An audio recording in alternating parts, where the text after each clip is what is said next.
আপনি সালাত আদায় করবেন, ঠেকিয়ে রেখেছে লাল বাতি জ্বালিয়ে রেখে। কি বাতি জ্বালিয়ে রেখে? ও সুন্নাতকে ঠেকিয়ে রেখেছে যে এখন সুন্নাত পড়তে পারবা না। এখন নাকি মুফতি সাহেব খুতবা দিচ্ছে। মুফতি সাহেব বুখারী খুলেন। কি খুলবেন? বুখারী খুলেন। 930 নম্বর হাদিসটা দেখেন তো কি বলা আছে? দাখালা রাজুলুন ইয়াউমাল জুমআ ওয়ান নবী সাল্লাল্লাহু আলাইহি ওয়াসাল্লাম ইয়াখতুব।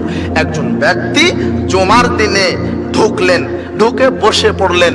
মুহাম্মদ সাল্লাল্লাহু আলাইহি ওয়াসাল্লাম খুতবা দিচ্ছেন। বক্তাকে, খতিবকে জুমার দিন খুতবা দিচ্ছেন। লোকটি এসে বসে পড়েছে।